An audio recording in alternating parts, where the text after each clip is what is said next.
ان الحمد للہ وحدہ والصلاة والسلام علی من لا نبی بعدہ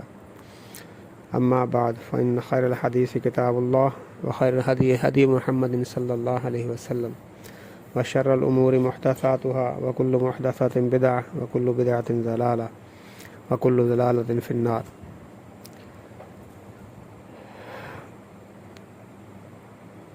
احادیث کے تعارف کے سلسلے کی یہ پہلی ویڈیو ہے، اور انشاءاللہ اس کے بعد باقی مجموعہ حدیث میں ایک ایک کر کے کتب احادیث کا تعارف اور ان کے لکھنے والے، مرتب کرنے والے محدثین کا تعارف پیش کیا جائے گا انشاءاللہ الرحمن۔ تو اس سلسلے میں جو پہلی کتاب احکام کے حوالے سے ہے وہ سنن ابی داؤد کو منتخب کیا گیا ہے۔ سنن ابی داؤد کو منتخب کرنے کی پہلی وجہ کیا ہے کہ صحیحین کا درجہ تو اپنی جگہ موجود ہے، ان کا تذکرہ بعد میں انشاءاللہ ہوگا، لیکن اس کے بعد جو پہلی کتاب ہے احکام کے حوالے سے وہ سنن ابی داؤد ہے۔ اور یہ کتاب اہل سنت کی کتب ستہ، جن کو معروف معنوں میں سیاہ ستہ بھی کہا جاتا ہے یا کتب ستہ کے نام سے مشہور ہیں، 6 کتابیں جنہیں کہا جاتا ہے، ان میں اس کا محدثین کے نزدیک تیسرا درجہ ہے، یہ تیسرے مقام پر ہے۔ اس کی اہمیت، امپورٹنس اس حوالے سے بڑھ جاتی ہے باقی کتابوں کی نسبت۔ اور جو دوسری ایک اصطلاح استعمال ہوتی ہے سنن اربعہ کے حوالے سے، جس میں ابو داؤد، ترمذی، نسائی اور ابن ماجہ شامل ہیں، ان میں بھی ابو داؤد کا درجہ پہلا ہے، یہ پہلے مقام پر ہے۔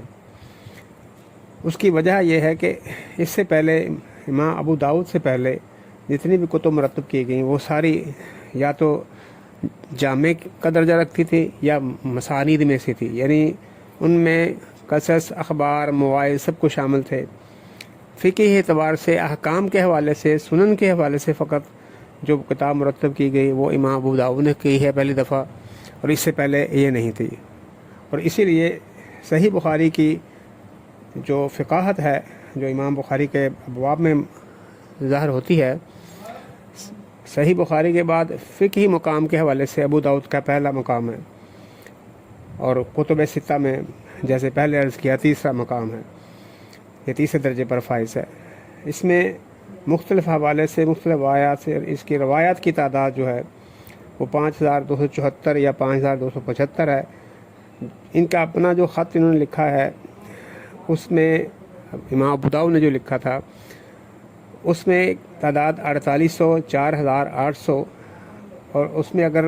مراسیل کی تعداد جو یعنی مرسل روایات ہیں وہ شامل کر لیجئے جن کی تعداد 600 ہے، تو یہ 5400، 5400 احادیث بنتی ہیں۔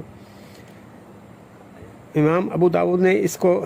اجزاء اور ابواب میں بھی تقسیم کیا ہے، اس کے جز بندی کی، یعنی اس کے مختلف باب بنائے۔ کل 35-36 کتابیں اس میں ہیں، اور کل ابواب کی تعداد جو ہے وہ 1871 بنتی ہے۔ اور آپ نے یہ ساری احادیث جو ہیں، اتنی احادیث کل جو سلیکٹ کی ہیں وہ 5 لاکھ روایات سے ان کو منتخب کیا ہے، چھانٹا ہے، پرکھا ہے، اس کے بعد پھر اپنی کتاب میں لے کر آئے ہیں، اور ان کی سب کی تبویب کی ہے، سب کی ابواب بندی کی۔ 3 کتابوں کے علاوہ تقریباً ساری ہی کتاب جو ہے ابواب پر مشتمل ہے۔ چونکہ اس میں صحیحین کی طرح صحیح بخاری، صحیحین سے مراد صحیح بخاری اور صحیح مسلم کے لیول کا احادیث کا صحت کا اہتمام نہیں کیا گیا، اس لیے اس میں صحیح، حسن اور ضعیف ہر قسم کی روایت پائی جاتی ہیں۔ اور اس کا تذکرہ امام ابو داؤد نے اپنے رسالہ میں بھی کیا، جو اس نے رسالہ تو ابی داؤد الی اہل مکہ و فی وصف سننہ، جو انہوں نے اہل مکہ کو ان کے مطالبے پر اپنی کتاب کے بارے میں، اپنی سنن کے بارے میں بتایا تھا، اس میں انہوں نے اس بات کو مینشن کیا ہے کہ میری اس کتاب میں صحیح بھی ہیں، حسن بھی ہے، ضعیف بھی ہیں۔ ہاں البتہ اس کے حوالے سے انہوں نے اس کا جو ایک بہت بڑا جو امپورٹنس، اس کی بڑی خصوصیت شامل کی گئی ہوتی ہے کتاب کی، وہ یہ ہے کہ سکوت ابو داؤد کے حوالے سے آپ نے فرمایا کہ ما سکت عنہ فہو صالح، جس سے میں خاموشی اختیار کروں، جس پر میں سکوت کروں، جس روایت پر، وہ صالح ہے۔ اب اس حوالے سے علماء کرام کا کافی اس میں آپس میں مختلف آراء پائی جاتی ہیں، ڈفرنٹ ہو گئے، سارے لوگ اختلاف پایا گیا کہ اس صالح سے کیا مراد ہے۔ بعض نے کہا کہ صالح اعتبار کے لیے ہے، اس سے قابل احتجاج ہے، بعض نے کہا نہیں صالح جو ہے وہ صرف اس سے احتجاج نہیں ہو سکتا۔ تو امام ابو داؤد نے جو لکھا تھا انہوں نے کہا کہ جو صحیح ہوگی اور جو حسن ہوگی اس پر میں خاموش رہوں گا، جو جس کے شدید ضعف ہوگا، جس میں وہن ہوگا یا شدید ضعف ہوگا، اس پہ میں کلام کروں گا، اس میں بیان کر دوں گا۔ لیکن اس کے باوجود بھی ان کی اس کتاب میں ایسی احادیث پائی جاتی ہیں جو اپنے صحت کے اعتبار سے شدید ضعیف ہیں، لیکن امام ابو داؤد نے اس پر سکوت کیا ہے اور اس پر انہوں نے کوئی کلام نہیں کیا۔ تو اسی بنا پر بہت سے محدثین جو ہیں بعد والے بھی متقدمین اور متاخرین میں آپس میں اختلاف ہوا وہ اس صالح سے کیا مراد ہے۔ بہرحال یہ بھی ایک امام ابو داؤد کی ایک سنن کا ایک خصوصیت کہی جا سکتی ہے۔ مراسیل کے علاوہ اس کتاب میں کوئی 17 اجزاء پائے جاتے ہیں، اور فقہا میں یہ کتاب بہت ہی بالخصوص جو ہے یہ بڑی مانی جاتی ہے، مقبول ہے، اگرچہ عوام میں بالعموم اس کو کافی اس کا درجہ ہے۔ اور اس کی اہمیت کے حوالے سے مختلف علماء کرام نے، محدثین نے اپنا جو ان کے بارے میں بات کی ہے، اس میں جیسے علامہ مقدسی کہتے ہیں کہ اسلام کی بنیاد جو ہے وہ قرآن ہے، اور اس کا جو ستون ہے وہ ابو داؤد ہے، یعنی اس سے ان کا اس کتاب کو ہائی لائٹ کرنا، بہت زیادہ امپورٹنس دینا مراد ہے۔ اور اس کے علاوہ علامہ ابن عربی جو ہیں انہوں نے کہا کہ دین کے مقدمات کا علم جو ہے وہ قرآن اور سنن ابو داؤد سے ہی کافی ہے، اس کے علاوہ اور کسی کی ضرورت نہیں ہے۔ اور امام غزالی نے لکھا ہے کہ مجتہد کے لیے صرف یہی کتاب کافی ہے، اگر کوئی اور کتاب نہ بھی ہو تو وہ اس کے لیے یہ کافی ہے۔ اور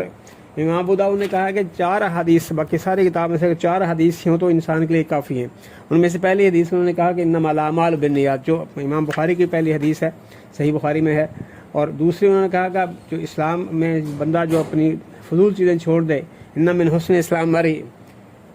اسلام کے بندے کے لیے ایک اچھائی والی بات یہ ہے کہ وہ فضول اور لا یعنی چیزوں کو چھوڑ دے۔ اور پھر ایک تیسری حدیث سے انہوں نے یہ کہا کہ لا یؤمن احدکم، کوئی بندہ اپنے لیے جو پسند کرتا وہی اپنے بھائی کے لیے پسند کیے، اس وقت تک بندہ مومن نہیں ہو سکتا جب تک وہ چیز اپنے بھائی کے لیے پسند کرے جو اپنے لیے پسند کرتا ہے۔ اور اسی طرح ایک چوتھی حدیث جو اس نے بیان کی ہے وہ آپ نے کہا کہ الحلال بین والحرام بین، حلال بھی واضح ہے اور حرام بھی واضح۔ یہ 4 حدیث پر بندہ اگر عمل کر لیتا ہے تو اس کے لیے اسلام میں کافی ہے۔ میں امید کرتا ہوں کہ سنن ابو داؤد کے حوالے سے یہ مختصر سا تعارف انشاءاللہ متلاشین حق کو اور جو دوسرے لوگ اسے متعلقہ ہیں ان کو فائدہ دے گا۔ وما علینا الا البلاغ المبین۔ سبحان ربک رب العزۃ عما یصفون وسلام علی المرسلین والحمد للہ رب العالمین۔